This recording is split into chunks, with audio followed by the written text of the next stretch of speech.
Hello there, it's me, Kweku Burton, Elective ICT, and today's lesson is on multimedia in education. My email and website still remain, kwekuburton38@gmail.com and animal.greatside.net. So, lesson code, when you start to accept responsibility for the results you get in life, you also take back the power to change your future outcome. And Kevin said this, and I agree with Kevin 100%, because if you accept responsibility, it's only after you have accepted responsibility for the results that you get as you have gotten. That is when it will dawn on you, or you would realize that, oh, okay, I shouldn't have done this particular thing that I did this way. Probably if I had done it a little different from what I did, things would have been a lot better.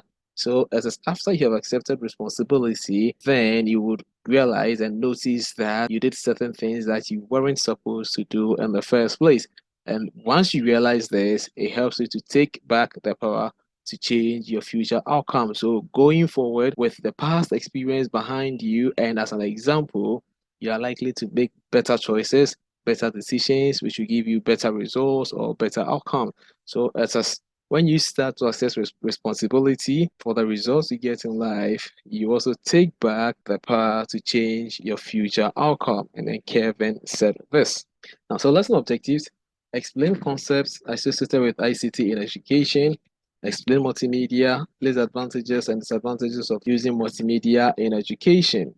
So concepts associated with ICT in education. Concepts associated with ICT in education. Right. So by concepts, we are looking at ideas that have something to do with ICT, how to integrate ICT in education, and if ICT is finally integrated in education. I must say that ICT is integrated in education anyways, but yes, if ICT is integrated in education, what are some of the benefits that students and teachers stand to derive or gain?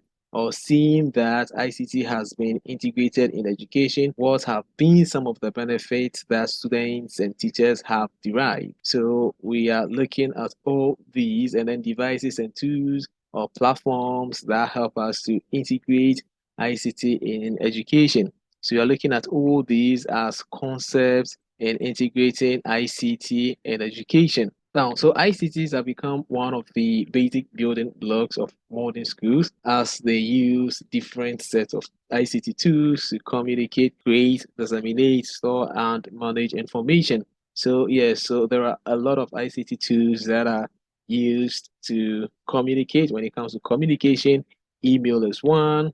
When it comes to creating, we are using ICT tools to create. And then when it comes to dissemination, we have ICT tools that help us to disseminate. So you're looking at applications and then hardware tools combined. So you're looking at your desktop computers, you're looking at your laptops, you're looking at your mobile phones, you're looking at applications like email, video conferencing applications like Zoom, like Google Meet, and then others. All these help us to create, and then database applications like Microsoft Access, as well as, so all these help us to communicate, create, disseminate, store, and then manage information. Now, ICT integration education will develop effective learning environment. So if we agree to integrate ICT in education, it will help to develop effective learning environment. How? So it's a we wouldn't have or we wouldn't be relying on only the physical book or the printed textbook. Is it one thing about print media or printed textbook is this? It's very difficult to update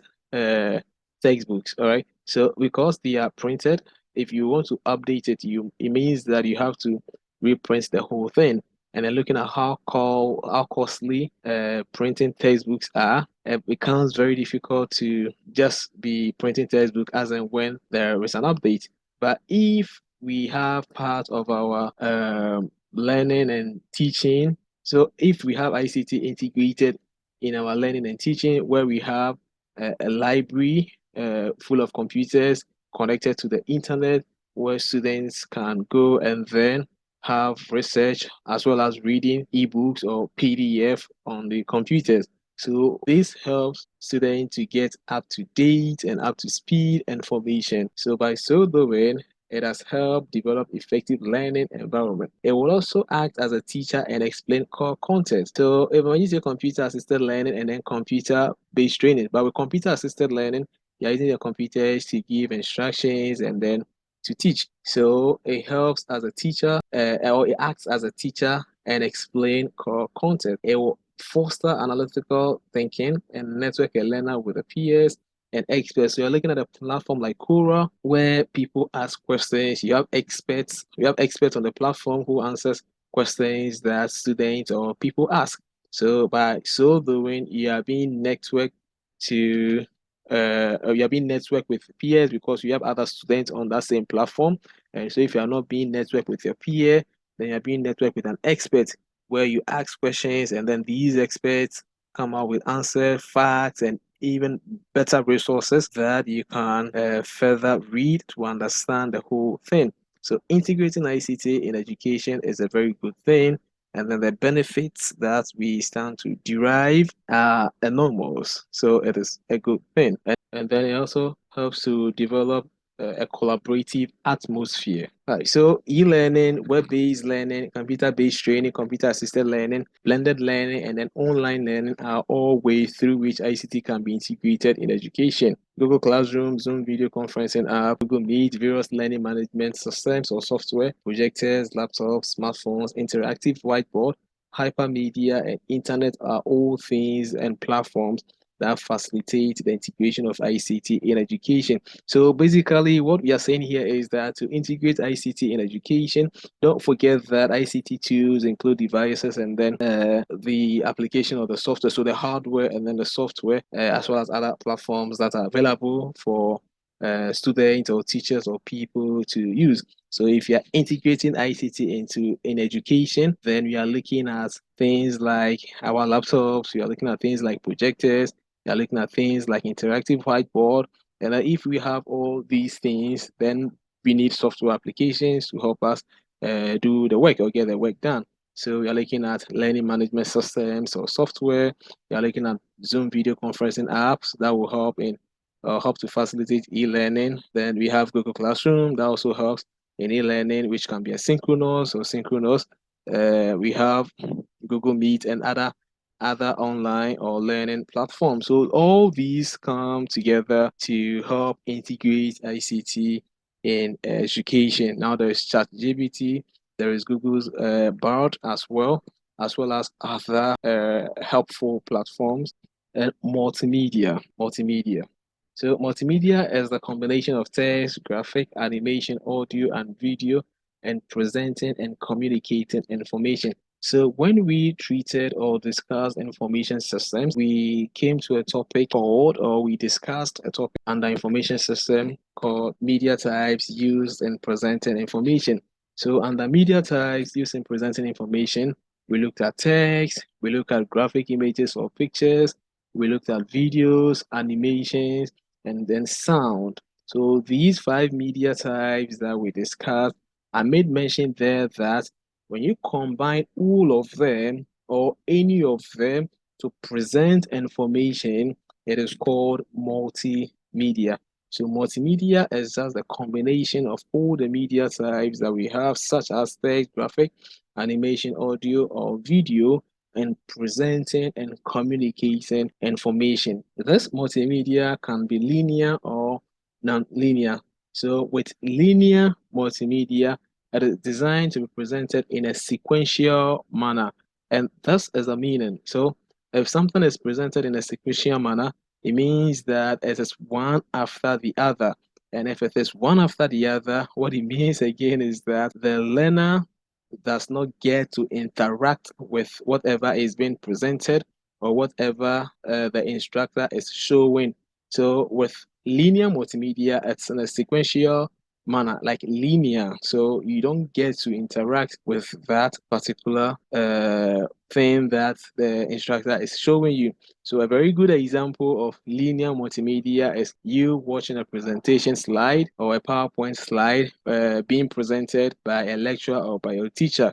You don't get to interact with that presentation slide or without PowerPoint slide. You just have to look at it, watch it, and if you have any questions, you ask the teacher. So with linear multimedia, they are really planned out well. So it has this fine beginning and then a fine ending. So it goes through that sequential manner through till it gets to the end. And then if you have any questions, you ask. Yes, then there is nonlinear multimedia too. So with nonlinear multimedia, information is not presented in a sequential manner. What it means is that the student or the learner gets to interact the content or whatever is being shown or presented. So an example of nonlinear multimedia is a student or a learner learning how to type with Mavis Beacon. So if you use Mavis Beacon to learn how to type, you are interacting with the content. And if you're interacting with the content, then it is a nonlinear multimedia. How so? Because Mavis Beacon uses text, there's this video, there's this animation. So it uses the media types and a combination of all the media types or some of the media types to present information or communicate information is called multimedia. So it is non-linear because the learner gets to interact with the content. You get to type, you get to change, you get to start all over again. You get to see your scores, you get to see your performance rate, and a lot of things. So if you are able to interact with the content or with whatever that is being presented to you by the instructor or by anybody, then we say that that particular thing is non-linear. So multimedia can be linear or non-linear. And then hypermedia. Hypermedia is just an extension of hypertext to include video, sound, and other things. So with hypertext, you're just looking at links or yes, links that references other text on different platforms or pages, more or less like how websites are put together. So with a hypermedia, you're not just looking at only text, but this time around, you get to hear sound, you get to watch videos and other things. So hypermedia as also parts, but not part as in part of a multimedia, but also a way of integrating ICT in education. And I explained hypermedia here because we saw it in the previous slide, but multimedia can only be linear or non-linear. Now, advantages of multimedia in education. So one, it increases students' interest and effectiveness in learning using applications like computer-assisted learning. So with computer-assisted learning, you're using a computer to provide instructions and then to learn. So things like computer-assisted learning helps to increase students' interest and then effectiveness, and it's a very good thing. That multimedia applications in education engage students and provide valuable learning opportunities, and that is very true. So because it's a combination of all the things, the media types that we know, like text, animation, and video, automatically students' interests are piqued. And if students' interests are piqued, they are engaged, and then they would want to do more of whatever they are doing. So if it is typing, they would want to type. And because they are so engrossed, before you know it, they have mastered or they have moved from a beginner stage to an average or intermediate stage. And that is very good. It captures the attention of students in the learning process. This helps to retain information for a long time in memory. So yes, is it you are presenting video, you're presenting animation, and then we have students who love videos, who love animations, who understand better when they watch animated videos, or they watch videos, or they watch pictures. So if you integrate this and you're teaching and learning methods, it helps students, those who are like that, or who need uh, those media types or a combination of those media types to understand. It helps them to retain knowledge, and if it is helping them to retain knowledge, what it means is that they can produce or provide it as and when possible. And because these things are catchy, they capture their attention. They capture the attention of students and then help them to retain information or knowledge for a long time. That it provides direct or first-hand experience to students. Now, first-hand experience is an experience that you witnessed yourself, like you are involved in that experience. Nobody witnessed it and came to tell you. Like you were there, it happened to you before your eyes, like you saw it, you were part of it. That's first-hand experience. So it provides direct or first-hand experience to students. So if I get to use Mavis Beacon to learn how to type, I have that first-hand experience. But if you use Mavis Beacon to type and then you come and tell me how Mavis Beacon works, then you have the first-hand experience. I don't have the first-hand experience. So an advantage of multimedia in education is that it provides direct or first-hand experience to students, which is very good because if you are able to experience the thing that you are learning, like using virtual reality and then augmented reality, for instance, you are able to experience the thing you are learning, you are seeing it like it's almost real to you. It makes the understanding of whatever you are learning or studying at the time very easy, and then it makes that information to also stay. Then it produces multiple ways of teaching and learning. And then, yes, this is true because it makes use of the media types that we have. So in making use of the media types that we have, it is producing multiple ways of teaching and learning. So even though multimedia in education is good, and then I encourage that a lot of it is done, there is a bad side too, or there is the disadvantage in using multimedia in education. Of course, anything that has an advantage surely will have a disadvantage. All right, so one, it makes students over dependent on the usage of multimedia applications, and this is true. So if you take ChatGPT, for instance, now students are over dependent, and the slightest and even things that they know, they would want to ask ChatGPT just for the fun of it. So you become over dependent, and once you become over dependent, you don't rely on your natural instincts, your natural abilities. You don't use your brains to calculate stuff or to think or to analyze stuff. You just put everything on the computer, give everything, anything that you want. You just allow the platform or the computer to do it for you, which is very bad, making it disadvantage. If you take calculators, for instance, even if you want to do 1 plus 1 and you have a calculator beside us, we try to punch that on a calculator, 1 plus 1 on the calculator. Even though we know that 1 plus 1 is 2, we still use the calculator to confirm our answer. So over dependence is very bad. There is a huge cost involved in the setup and usage of multimedia in education. Yes, there's a huge cost looking at the things that you have to buy, and then depending on how broad your integration is, it will cost you very much. So if your integration is very broad, then it means that you have to prepare to buy a lot of things.